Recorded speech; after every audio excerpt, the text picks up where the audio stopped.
We're here with Sky Sports boxing commentator at Wembley Stadium. We're here with Jim Watt.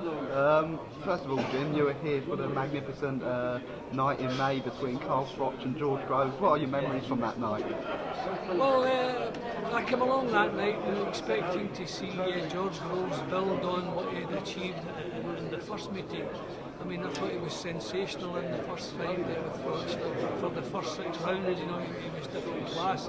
He was wonderful. And getting into that fight, I mean, a lot of people thought it was bravado, the confidence that we showed. It was fully justified. Put Froch onto the deck with a huge right hand that would have finished a lot of super middleweights, and then carried on for the next 5 rounds doing pretty much the same thing. And the fight turned against him, and unfortunately the referee, as most of us agree, jumped in a little bit too quickly.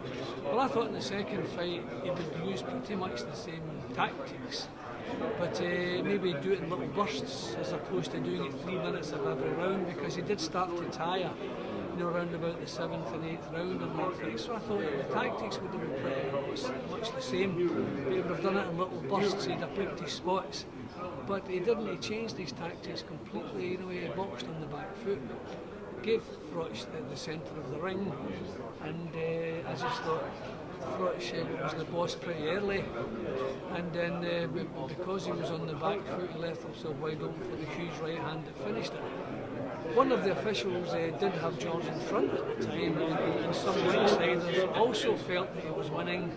I'm not a lover of the back foot, you know, popping punches and getting out of there again. I prefer the quality of Froch's work. But I'm sure he's happy with both his performances. So 2 stoppage defeats, you would worry about a fighter. How's he going to come back from that? But George is so naturally confident. I don't see there being any long-lasting problems. He's been hurt a couple of times. Paul Smith hurt him in the first round of their fight. Kenny Anderson also hurt him, so he's proved in other fights that he can come back from big punches. So he's a confident young man, and it's good that the Serlins have gotten back at a high level. They've gotten back to the European title and the WBC eliminator. So the show's back on the road, and you know, I expect him to take his chances. I expect him to win pretty clearly tomorrow night, and then start chasing a world title again. No, definitely. And I mean, we've just had the weigh-in. What do you make of the look of the pair of George Groves and Christopher Rebrasse going into tomorrow's bout? Well, I mean, fighters are always going to look in terrific shape. I mean, they're not muscle-bound fighters. They're always looking at the two of them. They don't do a lot of weight training and all that, which is fine. I'm old school. We didn't touch weights back when I was doing it. But they both look in terrific shape. But Rebrasse is very tall. I've watched a few clips of him on YouTube. You know, he's a good boxer. He's well schooled. He moves around well. He stands tall. He's a little bit careful. You know, so George is probably going to have to be a little bit patient in the early stages. I don't think this fella's going to take chances or offer too much target. But you know, he's never done anything. You know, there's nothing on his record that would make Groves worry.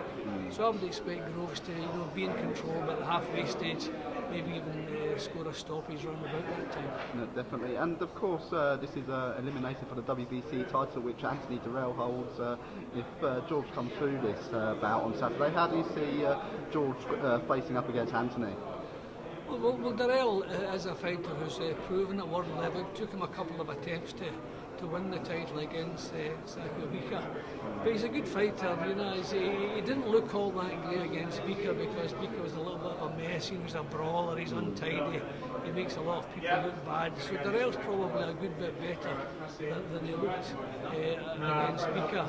But I would imagine if that fight does happen, there's a good chance Groves maybe have to go over to the States for that. I don't see Durrell wanting to come over to Britain.